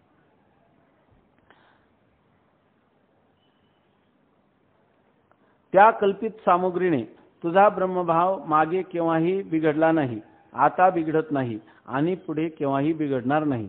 तो नित्य ब्रह्मरूपच आहे. कोणत्याही काली शरीराचा किंवा शरीर धर्माचा संबंध ब्रह्मरूप आत्म्याशी नाही. तो सदा मुक्तच आहे. अशा रीतीने कोणत्याही कालामध्ये, म्हणजे अज्ञान काळ असो, ज्ञान काळ असो, कोणत्याही कालामध्ये ह्यालाच म्हणायचं ज्ञान. मी जेव्हा अज्ञानी होतो तेव्हाही आत्म्याचा काय होता, अज्ञानाशी संबंध नव्हता. मी अज्ञानी समजत होतो तेव्हाही अज्ञान आणि अज्ञान कार्याचा आत्म्याशी संबंध नव्हता. असं जे समजणं हेच खरं काय आहे, ज्ञानाचं स्वरूप आहे, आहे की नाही. हे खरं ज्ञान आहे. आता हे सगळं म्हणजे आत्मा काय आहे, नित्यमुक्तच आहे. असं दुसरं एक चिंतन सांगायचं गेलं लक्षात. कोणत्याही काली शरीराचा किंवा शरीर धर्माचा संबंध ब्रह्मरूप आत्म्याशी नाही, तो सदा मुक्तच आहे. आता हे सांगितल्यानंतर शिष्य पुन्हा म्हणतो की महाराज, आता त्याला काय आहे, वास्तविक आत्मा निश्चय करावा आणि आपला आत्मा ब्रह्मरूप आहे याविषयी निसंदेह व्हावं ना. आज माणसाला काय आहे, आता त्यांच्या अनादि जन्माचे संस्कार डोकावले होते, ते त्यांनी चांगल्या प्रकाराने त्याला समजावून सांगितले. बरोबर आहे ना. अनादि संसार मालेच्या ठाई नित्य विषय भोगिले पायी, ते ठसावले चित्ताच्या ठाई वारंवार पायी सेविता किंवा भोगिता, म्हणून त्यांनी शंका विचारली. आता त्याचं किती निराकरण केलं. जेव्हा अनादिकालापासून तू तुला भ्रमिष्ठ समजत होता, तेव्हाही तुला तुझ्या आत्म्याच्या ठिकाणी भ्रमाचा पदार्थ सिद्ध नव्हता, असं सांगितलं ना. मग आता करावं. आता त्याला काय, दुसरा एक राहतो संस्कार. जसा कर्तृत्व भोक्तृत्वाचा होता ना, तसं ज्यावेळेला तो आत्मज्ञान आपल्या जीवनाचं कल्याण करायला प्रवृत्त झाला, तेव्हा कल्याण पहिल्यांदा त्यांनी काय केलं, बऱ्याच ठेचा काढल्या. बुद्धीच्या साह्यानेच आपलं कल्याण होते का पाहिलं, स्वमताने, आहे की नाही. परंतु नाना साधनाच्या केल्या खटपटा, त्या परी त्या न पवती याच्या दारवंटा. याच्या दारवंटा म्हणजे ब्रह्मसुखाच्या उंबऱ्यापर्यंत कशाने स्वबुद्धीनं जैनाला, चार्वाकांना, त्या बौद्धांना पोचता आलं नाही, आहे की नाही. कारण त्यांनी बुद्धीच्या द्वारा चिंतन केलं. मग अशा वेळेला मनुष्य काय करतो, शास्त्र एक शरण होतो, शास्त्राला शरण गेला. बरं, मग शास्त्राच्या द्वारा करून पाहिलं, विधी निषेध पाळून पाहिलं, तरी समाधान झालं नाही. अहो म्हणे शास्त्राचा विचार हा गुरूंच्या द्वारा करावा लागतो. मग गुरूंच्या शरणागत झाला.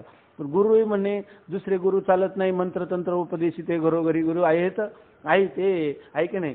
शिष्याशी मिळवली सदवस्तूचे श्रीकृष्ण त्याचे सद्गुरू मानी. म्हणजे असे गुरु मंत्रतंत्र उपदेशन. मग खरा गुरु कोण, तर म्हणे की जो तत्वमसी महावाक्याचा उपदेश करून जीवाला कृतार्थ करतो. मग वेदांत शास्त्राकडे वळला. मग त्याच्यामध्ये पुन्हा म्हणे एवढं श्रवणाव नाही भागत, आत्मावारे द्रष्टव्या श्रोतव्या मंतव्या निधी द्यायची, त्याही साधनाला लागला, आहे की नाही. म्हणजे आता त्याला संस्कार कोणते लागले, शास्त्राचे संस्कार. आता काय होतं की त्याला अनादिकालापासून असणारे त्याचे स्वतःचे जे अंतःकरणाचे संस्कार आहेत ना, त्याच्यापैकी काही संस्काराला तो अभिभूत करू शकतो. बरोबर बघा. परंतु शास्त्राचे संस्कार आहे ना, त्या शास्त्राच्या संस्काराला टाकावं त्याला वाटत नाही. शास्त्र हे इतका त्याला शास्त्राची अभिनिवेश होऊन जातो की आता हे चिंतन ऐकल्यानंतर तो शंका कशी करतो बघा. शिष्य म्हणतो, महाराज आत्मा सदा मुक्त ब्रह्मरूपच आहे. मग जर तुम्ही म्हणता बंधा कालेपी बंधा भावा, म्हणजे आत्मा नित्यमुक्तच आहे. मग नित्यमुक्त असणाऱ्या आत्मा नित्यमुक्तच आहे, मग त्याला तो कधी बद्ध झालाच नाही. मग मुक्त होण्यासाठी जी मोक्षाची साधनं सांगितली शास्त्राने, त्यांना सगळ्यांना व्यर्थत्व येणार की नाही. आता आपलं मुक्त होऊन घ्यावं, तर आता याला कशाची काळजी लागली, शास्त्रचिंतन. म्हणजे आता कोणते संस्कार आहे, त्याला पूर्वीचे जे शास्त्र संस्कार आहे तेच त्याला प्रतिबंध करायला. जे शास्त्र मुक्त करण्यासाठी त्याला प्रवृत्त झालं, तेच शास्त्राचे संस्कार त्याला काय झाले, बद्धतेला कारण व्हायला लागले. अशा हा आता शास्त्र तसं नाही, पण याच्या बुद्धीमध्ये झालेला जो काही शास्त्रविषयकचा जो भ्रम आहे, त्या भ्रमामुळे हा म्हणतो. बरोबर आहे ना. तर असं म्हणतो महाराज आहे ना. हा कसं काय, अविद्यावत विषयाने सर्वांनी शास्त्रांनी प्रमाणांनी ते म्हणतात की सगळे अविद्यावानालाच विषय, म्हणजे सर्व शास्त्र मूर्खासाठी. हे म्हणणं नाही, त्याला वाटतं शास्त्रांनी तर मी शहाणा झालो, आणि हे म्हणतात की सगळे सर्व मिथ्या, म्हणजे शास्त्र गुरु काय काय काढले ते पाठीमागे गेलेलंच आहे विषय. तर तो म्हणतो आत्मा ब्रह्मरूप आहे, आत्मा सदा मुक्त ब्रह्मरूपच आहे, मग श्रवणादी ज्ञान साधने कशाला सांगितली. आता मग तुम्ही एवढं म्हणता, तर तुम्हीच सांगितले बहिरंग साधनं, अंतरंग साधनं, आणि त्याच्यातही तुम्ही म्हणता की श्रवणाशिवाय पर्याय शिवाय आहरणीशी श्रवण करा. म्हणजे असं हे कसं, हे सगळी साधनं सांगितलीच कशाला, आहे की नाही. इतक्या वेळात आम्ही कुठे कुठे पोचलो असतो, आहे की नाही. ह्याच्यामध्ये ही ज्ञानाची साधनं शास्त्राने सांगितली कशाला. तुम्ही म्हणता की जेव्हा आत्मा जर नित्यमुक्त आत्म्याला तो बद्ध झालाच नाही, त्याला मुक्त करायचं आहे का, मुक्त करायची गरज नाही. मुक्त करायची गरज नाही म्हणजे मुक्ततेची शास्त्राने सांगितलेली साधनाची अवलंब करण्याची गरज आहे का, नाही. मग त्या मोक्षाची साधनं सांगणाऱ्या सगळ्या शास्त्राला काय आलं, व्यर्थत्व आलं. अरे तुझं कल्याण करून घे, झालं व्यर्थत्व काय नाही, उलट त्या शास्त्राला आनंद होईल, आहे की नाही. स्वामी महाराज सांगायचे, कधी सांगितलं का, मुलगा नेहमी नापास होणार होता. हां बरं का. माणसाचं खरं शास्त्राला आणि गुरुला त्यांनी काय केलं पाहिजे, अपयश दिलं पाहिजे, आहे की नाही. तुम्ही गुरुजीच आहे, तुम्हाला कोणता मुलगा आवडतो, यश देणार आवडतो का अपयश देणार आवडतो. यश देणारा तर कोणाला आवडेल, आहे की नाही, बोर्डात पहिला आला. पण अपयश देणारा जो नेहमी नापास होणारा मुलगा होता, तो वडिलांना म्हटला, तिसऱ्या वेळेला नापास झाला. वडिलांनी सांगितलं की आता तुला गुरं वळण्यासाठी मी शेतात पाठवणार आहे. त्यांनी सांगितलं दादा मला एवढ्या वेळेला तुम्ही परवानगी द्या, मी पास होणार. त्यांनी सांगितलं तू पास होणार नाही. त्यांनी सांगितलं मी ह्या वेळेला पास होणार. वडिलांनी सांगितलं त्याने पैज लावा, 100 रुपयाची पैज लावली. त्याच्यामध्ये मुलगा पास झाला. मग आता वडील जिंकले का मुलगा जिंकला, आहे की नाही. हा वडील जिंकले का मुलगा जिंकला, वडील जिंकले, आहे की नाही. त्यांना अपयश दिलं, पण अपयश हेच त्यांचं काय ठरलं, यश. कारण त्यांना तेच पाहिजे होतं, मुलगा पास व्हावा, बाहेर यायचं काही नाही. तसं शास्त्र आणि गुरु जे आहेत ना, त्यांना आपण आपेच दिले पाहिजे. गुरूंना स्वामी महाराज म्हणायचे, अहो गुरुजी मला आज असं कळलं, स्वामी महाराजांचं सांगणं असायचं, मला काही त्याचा भाव सांगतो मी. ते म्हणायचे की मी जेव्हा बद्ध समजत होतो तेव्हाही जर मी मुक्तच होतो, तर तुमच्या घरी येऊन 12 वर्षे भांडी घासा, सेवा करा, हे कशा करता मला श्रम झाले उगीच, ऐके नाही, विनाकारण श्रम झाले. त्यावेळेला सुद्धा माझा आत्मा मुक्तच होता. स्वामी महाराज हळूच पुढे म्हणायचे, पण हे तुमच्याच कृपेने कळलं. हे तुला कसं कळलं, हे तरी आमच्याकडूनच कळलं. ऐके नाही. बंधकालेपी बंधा भावा, हे कळलं कोणा, त्यांनी सांगितलं तेव्हाच कळलं ना. म्हणून पुन्हा काय तर काय गुरु शास्त्र आणि वेदांत शास्त्र आणि ईश्वर एक आहे नित्य वंदने. हा यावत जीवो त्रयो वंद्या वेदांत गुरु ईश्वरा, हा आहे की नाही. यावत जीवो त्रयो वंद्या वेदांत गुरु ईश्वरा, हा वेदांत शास्त्र गुरु आणि ईश्वर हे कायमचे वंदनीय आहे. ज्ञान जरी झालं तरी सुद्धा गुरु वंदनीयच आहे, वेदांत शास्त्र वंदनीयच आहे. आणि ज्या ईश्वराच्या अनुग्रहाने आपल्याला ह्या अद्वैताचं तत्वज्ञानाची इच्छा झाली, तो सुद्धा ईश्वर नित्य वंदनीय. फक्त पहिला काय समजत होता, सत्य. आता काय त्याला सत्य समजत नाही. एक काय आता पहिला कसा होता, दीन झाला होता, आता कसा झालाय, लीन झालाय, एवढाच त्याचा अर्थ आहे, बाकीचं काही नाही. पहिला दीनवाना म्हणत होता, काय शिष्यस्तेयम शाधी मामत्वाम प्रपन्नम. आता काय म्हणतो, तुझं मज नाही भेद केला सहज विनोद. गुरुजी तुम्ही खरं प्रेम आहे ना, तत्वज्ञानोत्तरच गुरूंच्या विषयी शिष्य खरी सेवा किंवा खरं प्रेम करू शकतो. मग त्याला नुसतं आदरयुक्त भीतीनं असा राहत नाही, जणू काय काय एकच आहे. कधी रागावल तर कधी लोभ करील तर काय सांग, मर्यादेचं पालन केलं तरी सुद्धा ते काय एक मर्यादा रक्षणासाठी, तर त्याच्यामध्ये त्याला कधी द्वैत वाटत नाही. म्हणून ईश्वरावर खरा प्रेम कोण करील, ज्याला अद्वैत तत्वज्ञान झालं, तोच पुरुष खरा भगवत प्रेमाचा काय आहे अधिकारी आहे की नाही. नाही तर तुम्ही वेगळं मी वेगळं असं करून चालत नाही, आहे की नाही. त्याच्यामध्ये बहीण भावामधला भेद सत्य आहे स्वामी महाराज सांगायचे, आणि पती पत्नीमधला भेद कसा आहे, कल्पित आहे. दोन नाहीत काय, पण कल्पित भेद आहे की नाही. आणि बहीण भावामधला भेद कसा आहे, सत्य भेद आहे. तर तो व्यवहार वेगळा आहे, हा व्यवहार वेगळा आहे, असं सांगायचं. तर या ठिकाणी आपल्याला वेदांत गुरु आणि ईश्वर हे नित्य वंदनीय आहेत. आता त्यांनी काय सांगितलं, महाराज आत्मा सदा मुक्त ब्रह्मरूपच आहे, मग श्रवणानी ज्ञान साधने कशाला सांगितली. ह्या साधनांची काही गरज होती का, नाही. आणि जर श्रवणादी साधनं असली तर याचा अर्थ आत्मा पहिला बद्ध होता आणि आता काय झाला, मुक्त झाला, असं मानावं लागेल, आहे की नाही. श्री गुरु म्हणतात, आत्मा ब्रह्मरूप आहे हे खरे, पण आत्मा ब्रह्मरूप नाही असा ज्यास भ्रम आहे त्याच भ्रमनिवृत्ती करता ज्ञान साधने सांगितली. आता सांगतात की तत्वतः आत्मा काय आहे, ब्रह्मरूपच आहे, पण माझा आत्मा ब्रह्मरूप नाही असा ज्याला भ्रम झाला त्याला आत्मा ब्रह्मरूप, त्याचा भ्रम घालवण्यासाठी आत्मा ब्रह्मरूप आहे हे शास्त्र सांगेल. मग असं ज्यांना भ्रम झाला त्यांच्यासाठी शास्त्र सार्थक आहे की नाही. ज्ञानवानाला शास्त्र विषय करत नाही, ज्ञानवानासाठी शास्त्राचा काही उपयोग नाही. पण आज ज्याला मी ब्रह्म आहे हे ज्ञान नाही, त्याला मी ब्रह्म आहे असं सांगावं लागेल की नाही भ्रम झालेल्या पुरुषाला, मग त्याला ते उपयोगाला आहे की नाही, बरोबर आहे की नाही. एखादा मनुष्य आहे तर त्या मनुष्याला मी ब्रह्म आहे असं ज्ञान आहे, तर त्याला शास्त्राचा उपयोग नाही. परंतु मी ब्रह्म नाही मी देह आहे असं म्हणतो, तर त्याला भ्रम झालेला आहे. तो भ्रम काढण्यासाठी काय करावं लागेल, शास्त्राचं साह्य घ्यावं लागेल. मग शास्त्राला निरर्थकता आहे का, नाही. व्यर्थता आहे का, नाही. कोणाच्या दृष्टीने व्यर्थता आहे, ज्ञानी पुरुषाच्या दृष्टीने व्यर्थता आहे. व्यर्थता आहे हे शास्त्राला काय आहे, शास्त्राला खूप आनंद होतो. कारण मला काय करायचं, ज्याला भ्रम झाला त्याला भ्रम काढायचा होता, तुझा भ्रम गेला, आता आम्हाला तुला काही सांगायचं नाही. त्याला शास्त्राचा देखील कोणत्याही प्रकारचा अंकुश राहत नाही का तू इदम करू आणि इदम मा करू. म्हणजे शास्त्राच्या चौकटीतून कोण सुटतो, ज्ञानवान पुरुष. आणि शास्त्राच्या चौकटीत कोण आगडतो, सगळे अज्ञानी पुरुष. शास्त्र कोणासाठी, स्वामी महाराज सांगायचे, शास्त्र हे मूर्खाला विषय करतो, आहे की नाही. अविद्यावद विषयानी सर्वाणी शास्त्राणी प्रमाणा विधी निषेध पराणी शास्त्राणी सगळी काय आहे, सगळी प्रमाणं सुद्धा बरं का. प्रमाणाचा विचार फार महत्वाचा आहे. प्रमाणाचा विचार शहाण्यासाठी का वेड्यासाठी आहे, वेड्यासाठी. शास्त्र विचार सुद्धा जर तुम्ही देह मी म्हणू नका, सगळ्या शास्त्राच्या चौकटीतून सुटून जा, त्याचा अंकुश तुमच्यावर राहणार नाही. हत्ती जेव्हा नीट चालत नाही रस्त्याने तेव्हा त्याला काय करावं लागतं, तो अंकुश, त्याशी अंकुशाचा मार. पण तुम्ही नीट स्वरूप स्थिती जाऊन बसले तर तुम्हाला कोणताही अंकुश नाही, आहे की नाही? काय सांगायचं? हा, हॉस्पिटल कोणासाठी?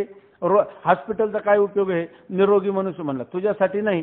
मग कशाला हॉस्पिटल काढली लोकांनी? अरे तुला नाही, पण जे रोगी आहे त्यांच्यासाठी हॉस्पिटल आहेत ना, आहे की नाही? तसे जे भवरोगी आहेत त्यांच्यासाठी गुरु आणि शास्त्र आहेत, आहे की नाही? जर तुम्ही त्या भवरोगातून मुक्त झाले असेल तर तुमच्यासाठी शास्त्र नाही आणि गुरु नाही, नाही का? असं ज्याला ज्ञान झालं ना तो काय म्हणत असो, अहो शास्त्र, अहो गुरु. आता उलट तर काय म्हणत असो, काय त्या शास्त्राचा महिमा, त्या शास्त्राने मला मुक्त करून टाकलं, काय त्या गुरूंचा महिमा, त्यांनी मला मुक्त केला, असंच म्हणत असतो. नाही तर तुम्ही म्हणणार की खरा ज्ञानाचा निकष म्हणजे गुरु आणि शास्त्राचा अवमान करणं, आहे की नाही? तरच खरं ज्ञान झालं, असं त्याचं तात्पर्य नाही. आत्मा ब्रह्मरूप आहे हे खरे, पण आत्मा ब्रह्मरूप नाही असा ज्यास भ्रम आहे त्यास भ्रमनिवृत्ती करता ज्ञान साधने सांगितली. ज्यांचा भ्रमनिवृत्त झाला आहे अशा जीवनमुक्त विद्वानाचा आत्मस्वरूपाबद्दल काय निश्चय असतो ते तुला सांगतो. आता हे झालं, आतापर्यंत त्याला सांगितलेलं भ्रमिष्ठ पुरुषासाठी काय आहे, हे शास्त्राचा उपयोग आहे, त्याच्यासाठी शास्त्र निरर्थक नाही, सार्थ आहे.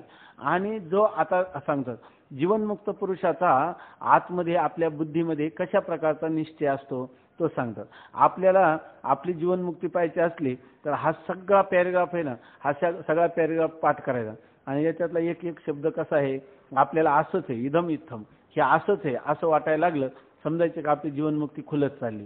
नाही तर असं समजायचं का अजून ती काय आहे, आच्छादित आहे, अजून तिला आपल्याला उघड करायचंय, आहे की नाही, अनावृत्त करायचंय, असं सांगतात.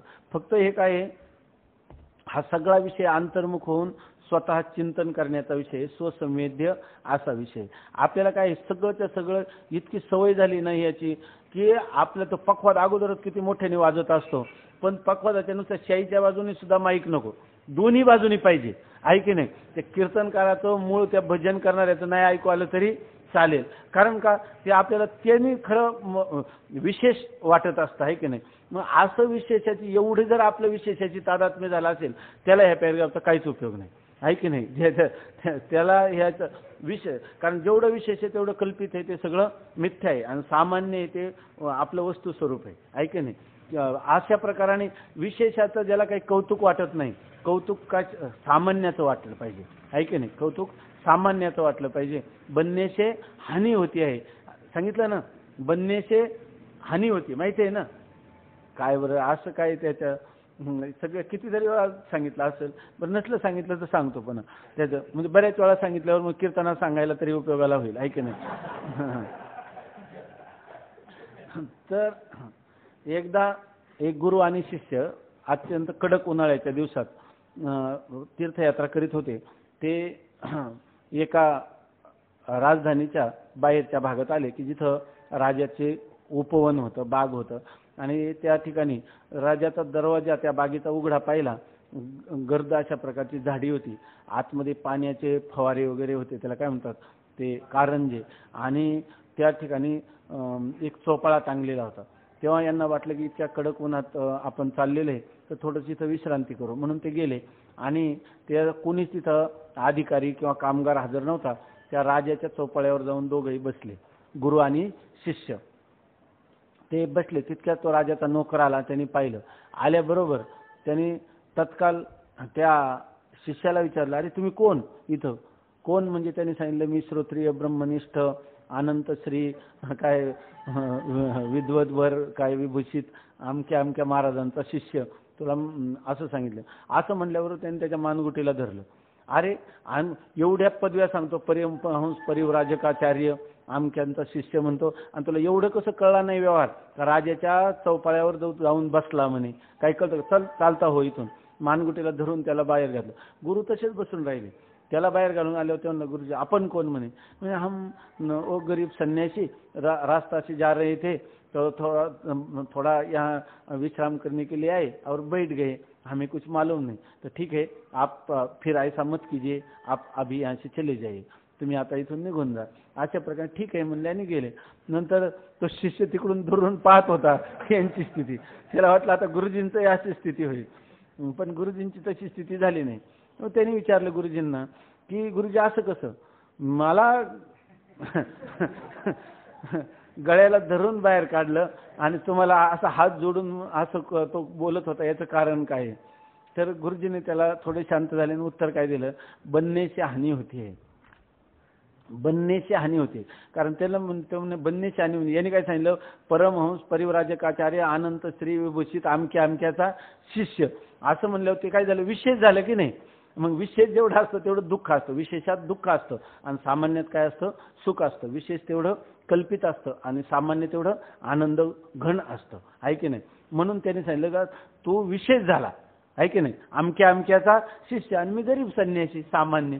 त्यामुळे सामान्यामध्ये त्रास होत नाही, त्रास कशामध्ये होतो, सगळा विशेषामध्ये त्रास होत असतो. म्हणून सामान्याचा अभिनिवेश आपला हा तर आपलं चिंतन साठी चाललं होतं. ज्या माणसाला काहीतरी आपल्या टोपीचा कोणा असाच पाहिजे, आपल्या धोतराचं असंच पाहिजे, हे जर फार बारकाईनं असलं तर त्याचं काम नाही, नाही की नाही. याच्यामध्ये याचा अर्थ आपण नीट राहू नये, उगीच गबाळे राहावं असं नाही, पण त्याच्याकडे एवढं काही महत्त्व नाही. कारण हे आतला एक ना एक ज्ञानी पुरुषाचा निश्चय कसा असतो हे सांगण्यासाठी मनुष्य विशेषाला किंमत देणारा नसला पाहिजे, सामान्य स्वरूपाची त्याला आस पाहिजे. आणि त्यावेळेला हा आता त्याचा कसा निश्चय हा वाचून दाखवतात. हा याच्या निश्चयाचं आपल्याला सगळ्यांना ज्ञान झाले, मी सरळ वाचून दाखवतो. वंध्या पुत्राप्रमाणे प्रपंच नाहीत, म्हणून त्याचा करता ईश्वरही नाही. त्याच्या दृष्टीनं प्रपंच हा काय, वंध्या पुत्राप्रमाणे असत आहे. मग असत प्रपंच, वंध्या पुत्राचा जनिता कोणी आहे का? मग त्या प्रपंच जर असत आहे, त्याचा करता ईश्वर म्हणून कोणी आहे का? तोही नाही. अज्ञान किंवा अज्ञान कार्य ही साक्ष किंवा साक्षीचे विषय नाहीत. अज्ञान किंवा अज्ञान कार्य हे साक्ष म्हणजे अज्ञान आणि अज्ञान कार्याचा प्रकाशक कोण आहे? ब्रह्मचैतन्य आहे की नाही. पण मुळी अज्ञान आणि अज्ञान कार्य हे साक्ष पदार्थ आहे आणि त्याचा साक्षी कोण आहे? ब्रह्म. परंतु हे साक्ष पदार्थ आहेत का? अज्ञानही नाही आणि अज्ञान कार्य जगतही नाही. म्हणून आत्म्याच्या ठिकाणी साक्षी भावही नाही. तेव्हा साक्ष पदार्थ असतील तर आत्मा साक्षी. आता साक्ष पदार्थच नाही तर आता काय? एखादा काल परवाच आपण सांगितलं, एक हा मनुष्य काय म्हणतात पती आहे, पण त्याची पत्नी मेली तर ती पत्नी जाते का त्याचा पतिभाव घेऊन जाते? मूळ मनुष्य पुरुष रूपाने तो आहे, पण आता तो पती आहे का? कारण पती नाव कोणामुळे आलं होतं? पत्नीमुळं. तसं आत्म्याला साक्षी नाव कशामुळे आलं? साक्ष्य पदार्थामुळे आलं. द्रष्टा नाव कशामुळे आलं? दृश्य पदार्थामुळे आलं. आता दृश्य पदार्थ जर असत आहेत, साक्ष्य पदार्थ जर असत आहे, तर त्याचं द्रष्टे पण तरी खरं आहे का? द्रष्टे पण खरं नाही का द्रष्टा खरा नाही? द्रष्टे पण खरं नाही, पण मूळ द्रष्टा आहेत की नाही. जरी ती बाई मेली तरी तिचा त्याचं पतित्व धर्माला घेऊन गेली, तर मूळ जो पतिरूप पुरुष आहे तो आहेच की नाही. मूळचं पत्नी सापेक्ष आलेलं पतित्व गेलं का त्याचं मूळ असणारं पुरुषत्व गेलं? पतिरूपत्व गेलं? नाही गेलं. असं म्हणतात. देहादी दृश्य पदार्थ नाहीत म्हणून आत्मा द्रष्टाही नाही. देहादी पदार्थ दृश्य आहेत, परंतु दृश्य पदार्थ असत आहे. मग त्याचा द्रष्टा आहे का आता आत्मा? तोही नाही. कुटस्थ चैतन्यात साक्षी आणि द्रष्टा म्हणतात, परंतु हे म्हणणे साक्ष व दृश्य पदार्थ आहेत असे मानले असता त्यामुळे साक्षी व द्रष्टा असा व्यवहार कुटस्थाच्या ठिकाणी होतो. कुटस्थ चैतन्याला साक्षी किंवा द्रष्टा नाव आहेत, परंतु कशामुळे आले? साक्ष्य पदार्थ समोर आहेत किंवा दृश्य आहेत म्हणून त्या कुटस्थ चैतन्याला साक्षी किंवा द्रष्टा अशी नाव आले. पण साक्ष्य पदार्थ किंवा दृश्य नसतील तर त्याला साक्षी किंवा द्रष्टा हे नाव देखील त्याच्या ठिकाणी नाही. ते मानले नाहीत म्हणजे साक्षीत्व दृष्टृत्व हे भाव जातात. मग आत्म्याच्या ठिकाणी आता कर्तृत्व भाव आहे का भोक्तृत्व भाव आहे? मग आत्म्याच्या ठिकाणी फक्त द्रष्टृत्व भाव आहे का द्रष्टृत्व भाव नाही? द्रष्टृत्व भाव सुद्धा नाही. आत्म्याला आता भोक्ता करता म्हणण्याची तर लाज वाटते, पण भोक्ता म्हणण्याची सुद्धा लाज वाटते. भोक्ता म्हणण्याची तर लाज वाटते, पण द्रष्टा म्हणण्याची सुद्धा लाज वाटते. त्याला द्रष्टा करता भोक्ता म्हणणं म्हणजे काय आहे? माऊली म्हणतात देवरी गाला देवळाची या कामा. लोकांनी देवाचं देऊळ बांधावं ना, तर देवाला विचारलं इथं तुम्ही काय करता? काय नाही म्हणे माझं देऊळ बांधतो. देवानी देऊळ आज तसा आत्मा हा स्वयंप्रकाश असताना म्हणे काय करतो? आत्म्याचं ज्ञान करून घेतो, आहे की नाही. किंवा आनंद रूप असताना म्हणे आनंदाचा काय करतो? भोग घेतो, आहे की नाही.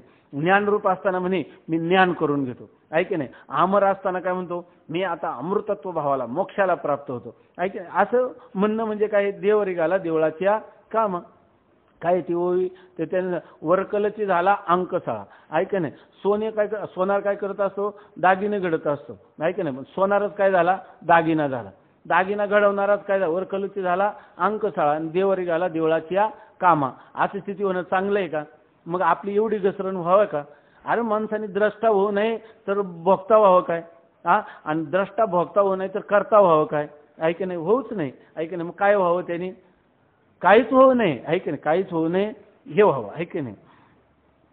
आता सांगतात त्यामुळे साक्षी व द्रष्टा असा व्यवहार कुटस्थाच्या ठिकाणी होतो. ते मानले नाहीत म्हणजे साक्षीत्व व द्रष्टत्व जातात. आत्मस्वरूपाचा निषेध होत नाही. आत्मस्वरूपावर आलेलं द्रष्टत्व साक्षीत्व जातं का आत्मस्वरूपच जातं दृश्याचा किंवा साक्ष्य पदार्थाचा निषेध केल्यावर? सगळ्यांचा निषेध केला म्हणजे तुम्ही साक्ष्य पदार्थाचा निषेध केला म्हणजे साक्षीचाही निषेध केला की नाही? का साक्षी भाव त्याच्यावर आलेल्या साक्षी भावाचा निषेध केला?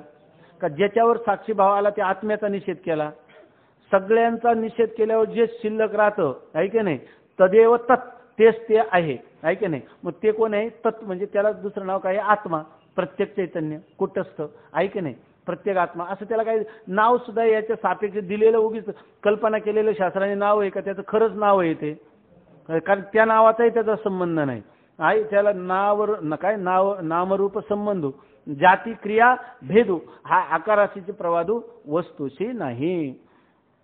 आत्मस्वरूपाचा निषेध होत नाही. जर बंध असावा तर बंध निवृत्ती रूप मोक्षही असावा. मग जर बंध असला तर काय आहे? मोक्ष. पण आता बंधाची सिद्धी झाली नाही तर मोक्षाची सिद्धी आहे का? मग बंध खरा आहे का मोक्ष खरा आहे?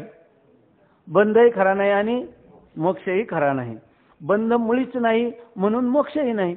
बंधाची सिद्धी होत नाही तर मुक्त कासे या म्हणावे बंधनाची नाही ठावी. सुखे करीतो कीर्तन म्हणून वेदांताचं श्रवण करावं नाही. आहे की नाही? सुखे काय मुक्तच नाही, बद्धच नाही तर मुक्त कशाचा? म्हणून आम्ही काय करतो? सुखे करीतो कीर्तन भय विसरले मन. आहे की नाही? देखी जे ना काय नास घालू कोणावरी कास. आहे की नाही? तुका म्हणे साहे देव आहे तैसा आहे. हे खरं काय? हे ज्ञान. आहे की नाही? स्वामी महाराज म्हणायचे की हे खरं काय? ज्ञान आहे. आहे की नाही? याला फक्त खरं असावं म्हणजे झालं. आहे की नाही? खुशाल काय मोक्षात काय काल आपण घेतलं ना काय मोक्षपद तुच्छ केले या कारणे आम्हा जन्म घेणे युगा युगी. आहे की नाही? परंतु मोक्षपद तुच्छ केलं प्राप्तिपूर्वक निषेध आहे का प्राप्त न होता निषेध आहे? तुकाराम महाराज मोक्ष नको म्हणतात, मोक्ष प्राप्त झाल्यावर म्हणतात का न प्राप्त होता म्हणतात? प्राप्त झाल्यावर म्हणतात. ही गोष्ट ध्यानात ठेवायची याच्यामध्ये. नाही तर ते स्वामी महाराज ते हरिदासी कीर्तनकार आले, ते म्हणले की मला कीर्तन करायचं, सेवा करायची. स्वामी महाराज म्हणले करा कीर्तन. आणि ते कीर्तन करायला लागले. त्याच्यामध्ये त्यांनी सांगितलं मोक्ष सुखा हनू लाता, अशी लात उघडली. मोक्ष सुखा हनू लाता. स्वामी म्हणले आणा रे आरती. आरती ज्ञान ते कुठं ऐकतो? तो सांगतच राहिला आणा आरती. लगेच आरती ज्ञानराजा. तो कीर्तन सांगतो ना आमची आरती चालली. आरती ज्ञानराजा. अरे म्हणजे याला मोक्ष सुख हनू लाता मोक्ष सुख याला प्राप्त झाले का म्हणे? आणि लागला म्हणायला हनू लात लात उघडतो म्हणे. मोक्ष सुखाला लात तरी मारता येईल ते निर्विशेष आहे. लात सावयव आहे हे सुद्धा याला कळत नाही आणि लागला म्हणायला मोक्ष सुखा हनू लाता. आहे की नाही? म्हणून म्हणजे बंध असावा. काय लोकांना काय अभंग पाठ करायला काय लागतं? मुक्त कसं या म्हणावे बंधनाचे नाही ठावे. पण मुक्त कशाला म्हणावं, बंधन कसं त्याला ठाऊक नाही. ह्याच्या गोष्टीचा खूप काय आत्मस्वरूपाच्यासाठी काहीच करावं लागत नाही. हे कळण्यासाठी जीव जाईपर्यंत कळावं लागतं आणि करावं लागतं. स्वामी महाराज म्हणायचं अगोदर. ऐक नाही नंतर ही गोष्ट. आता सांगतात अज्ञान असते तर त्याचा ज्ञानाने नाश झाला असता. अज्ञान आहे का स्वरूपाच्या ठिकाणी? असतं तर ज्ञानाने नाश झाला असता. पण अज्ञान नाही म्हणून त्याचे नाशक ज्ञानही नाही. अज्ञानच नाही तर ज्ञान आहे का तिथं? नाही. अशा त्या विद्वानाच्या निश्चयामुळे कर्तव्य बुद्धीचा त्याग झालेला असतो. आणि हा त्या विद्वान म्हणजे ज्ञानवान पुरुषाचा निश्चय असल्यामुळे त्याला कर्तव्य बुद्धी आहे का आता मी हे करील, मी हे केलं नाही, हे मला कर्तव्य आहे. ज्ञानवान त्यालाच म्हणतात काय? ज्ञानामृतेन तृप्तश्च. जर आपल्याला कधी जर वाटत असेल ना आता फक्त आम्हाला आमका ग्रंथ शिकायचा राहिला, ज्ञानवान नाही. हा ज्ञानवान झाल्यावर पुढे बघू, पण आता नाही. का? ज्ञानामृतेन तृप्तश्च. ज्ञानामृताने जर तृप्त झाला असेल कृतकृत्यस्य योगिनः, जर तो कृतकृत्य झालेला असतं नैवास्ति किंचित कर्तव्यम. लिलेने प्रवृत्त होऊ द्या परंतु सत्यत्व भावाने त्याच्यामध्ये प्रवृत्ती होऊ नये. कर्तव्य भावाने त्याच्यात प्रवृत्ती होऊ नये. नैवास्ति किंचित कर्तव्यम. आणि आस्तिच्यात जर त्याला वाटत असेल का मला अजून एवढं करायचे, ऐक नाही आता माझं सर्व कर्तव्य झाले पण जगाला जगतात धारा लागी धरिले अवतार, इथून पुढं जे जे आपणाशी ठावे ते ते इतराशी शिकवावे, म्हणून आमचं चाललंय. आम्हाला काही कर्तव्य नाही, काम नाही झालो पाही रिकामा, पण बुडते हे जन न देखवे डोळा, कर्तव्य आहे, नाही की नाही. आस्तिचेत आहे न सतत्ववीत, तो खरा तत्ववेत्ताच नाही असं सांगतात. नाहीतर मग अवतारी असेल तुकाराम महाराजांसारखा, त्याने रात्री जे सांगितलं ना, मोक्षपद तुच्छ केले या कारणे, त्याचे खरं स्पष्टीकरण थोडक्यात सांगतो. ब्रह्मसूत्रामध्ये त्याचं चिंतन आले, आता ऐकलंच असेल तुम्ही त्याच्यामध्ये. तर हे अवतारी कोटीतल्या पुरुष, अधिकारी कोटीतल्या पुरुषांचं हे, त्यांना तुम्ही आम्ही जर ज्ञान संपादन केलं आणि आपण म्हणलं की आम्हाला जन्म नको, आता नेच्छ नापी मोक्षाचे, तुम्हाला जन्म येणारच नाही, कारण अज्ञान गेला आता तुम्हाला कुठे येणार. परंतु हे जे अधिकारी कोटीतले पुरुष आहे त्यांना आधी ज्ञान झालेलं असतं आणि विक्षेप त्यांनी स्वेच्छेने किंवा ईश्वरेच्छेने ठेवलेला असतो, आणि त्यांचं अज्ञान गेलं, आपलं आवरण गेलं, पण काय राहिला, विक्षेप राहिला. आणि तो विक्षेप ते कुठपर्यंत ठेवतात, कल्पांतापर्यंत ठेवतात. कल्पांताच्या वेळेला ब्रह्मदेव जेव्हा मुक्त होतो तेव्हा ब्रह्मदेवाबरोबर हे अधिकारी कुटीतले पुरुष मुक्त होतात, असं ब्रह्मसूत्रामध्ये चिंतन आहे. तर याचा अर्थ असा की ज्ञानेश्वर महाराजांची ही समाधी नाही. ज्ञानेश्वर महाराज अनेक वेळा येणार, लोक सांगतात की ही 128 समाधी. तुकाराम महाराज म्हणतात जे जे झाले अवतार तुका त्याचे बरोबर, ते येऊ शकतात, तुम्ही आम्ही परत जन्माला येऊ शकत नाही. कधी ज्ञान झाला असेल तर त्याच्यासाठी 2 कोटी केल्या, युक्त कोटी आणि युंजान कोटी. जे युक्त कोटीतले जे महात्मे असतात ते परत परत येऊ शकतात. युंजान कोटीतले महात्मे परत परत तुम्ही आम्ही इच्छा जर आपण प्रयत्नाने कसं तरी पार हातपाय हलवीत ज्ञान प्राप्त केलं आणि आता पुन्हा लागलो इच्छा करायला, आता तुम्हाला गर्भवासाची जी सामुग्री आहे अज्ञान, ती तुमच्याजवळ राहिलेलीच नाही, त्यामुळं तुम्हाला परत जन्म येणार नाही. या इच्छा केली तरी येणार नाही. म्हणून उलट तुम्ही आम्ही जास्त ज्ञानवान पुरुषांनी ज्ञानोत्तर प्रेमलक्षणात्मक भक्ती केली पाहिजे. का, जीवनमुक्तीच्या विलक्षण सुखाचं साधन तेवढंच आपल्या हातात आहे, आणि ते कुठपर्यंत आहे, फक्त देह पडला नाही तोपर्यंत. म्हणून तुकाराम महाराज म्हणतात, नको जाऊ देऊ भंगा, गात्रे माझी पांडुरंगा, आयुष्य करी उणे परिमद आवडो कीर्तन. ह्या भावाने आपण ते केलं पाहिजे, ठीक आहे ना. तर असा याच्यामध्ये की आपल्याला हे मोक्ष सुख जे आहे ते मोक्ष सुख प्राप्त झालं तर त्याचं कौतुक जगाविषयीचं आहे का, ईश्वराविषयीचं आहे का, ज्ञानाविषयीचं कौतुक आहे का, त्याला मुक्तीविषयीचं आहे का, कशाच विषयी. मग त्याला कशाचं कौतुक वाटावं, कशाचंच कौतुक वाटू नये, आहे की नाही. असा माणूस, लोक त्याला म्हणतात हे काय उदास आहे, अरे हा माणूस तर खरा आनंदाची रेलचेल आहे त्याच्याजवळ, ज्याला कशाचंच कौतुक वाटत नाही. लोक म्हणतात ते काय उदास आहे, अरे त्याचं उदासीनता म्हणजे काय आहे, आनंद घनीभूत आनंद आहे, की ज्या आनंदाला त्याला वृत्तीचं आलंबन सुद्धा नको वाटतं, विषयाचं आलंबन सुद्धा नको वाटतं, व्यक्ती पदार्थ नको वाटतं. अशा प्रकारे केवळ आत्मानंदाने त्या आत्मानंदाची सुद्धा वारंवार अभिव्यक्ती व्हावी असंही वाटत नाही. आणि अशाच वृत्तीत आत्मानंदाची काय होत असते, वृत्ती तर आहेत की नाही, त्याच बाधितानुवृत्तीमध्ये आनंदाची खरी अभिव्यक्ती होत असते. आता सांगतात की अज्ञान नाहीत म्हणून त्याचे नाशकही ज्ञानही नाही, अशा त्या विद्वानाच्या निश्चयामुळे कर्तव्य बुद्धीचा त्याग झालेला असतो. कारण इह परलोकातील विषय तुच्छ आहेत म्हणून त्यांच्या प्राप्तीकरिता काही कर्तव्य नाही. त्याला इह लोकातल्या परलोकातले काही विषय कसे तुच्छ आहेत म्हणजे वंद्यापत्राप्रमाणे असतच आहेत, त्यामुळे त्याच्याविषयी त्याच्या मनात कोणतेही आकर्षण नाही. तसाच आत्म्याच्या ठिकाणी बंध नाही आणि मोक्ष प्राप्तीकरिता ही काही कर्तव्य नाही. आत्म्याच्या ठिकाणी बंध नाही म्हणून बंध निवृत्ती करायची का, मोक्ष नित्य प्राप्त आहे म्हणून मोक्ष प्राप्तीकरिता काय करायचे का, काहीच नाही. असा जीवनमुक्त विद्वानाचा निश्चय असल्यामुळे त्याच्या कर्तव्यात्मक बुद्धीचा त्याग झालेला असून जीवनमुक्ताचा असा निश्चय झाल्यावर त्याला मला काही कर्तव्य असं वाटेल का, मग कर्तव्य बुद्धीचा त्याच्या ठिकाणी त्याग झालेला आहे आणि तो सर्वथा कृतकृत्य आहे. आणि त्याला काय कृत्यम कृतम येन सकृतकृत्य, जे करायला पाहिजे ते मी केलं, काय कृतकृत्य झालो आणि इच्छा केली ते पावलो, सगळं मला प्राप्त झालेलंच आहे. त्याप्रमाणे हे शिष्य, तूही आत्मा नित्यमुक्त ब्रह्मरूप जाणून जेव्हा आत्मस्वरूपाच्या ठिकाणी निश्चल होऊन सर्व कर्तव्य टाकशील तेव्हाच तुला अक्रिय व ब्रह्मरूप विदेह मोक्ष प्राप्त होईल. आता त्या शिष्याला सांगतात गुरुजी अत्यंत दयेने, हे शिष्या तू सुद्धा आत्मा नित्यमुक्त आहे आणि ब्रह्मरूप आहे असं जाण आणि त्या आत्मस्वरूपाच्या ठिकाणी निश्चल हो आणि सर्व कर्तव्या भावरूप मोक्षाला प्राप्त हो. म्हणजे कर्तव्याचा काय आहे, तुझ्या ठिकाणी अभाव आहे असं जाणून घे. म्हणजे आता देह एकदा पडला, हे काय इथं त्यांनी लिहिलं विदेह मोक्षाला प्राप्त होतील. म्हणजे आता तू कशाला प्राप्त झाला, जीवनमुक्त अवस्थेला. ह्या बोधवान जो पुरुष आहे त्याला काय म्हणायचं, जीवनमुक्त. म्हणजे देहात असताना त्याला ही मुक्ती प्राप्त झाली त्याला म्हणायची जीवनमुक्ती, आणि देह पडला की त्याला जे प्राप्त होईल त्याला काय म्हणायचं, विदेह मोक्ष.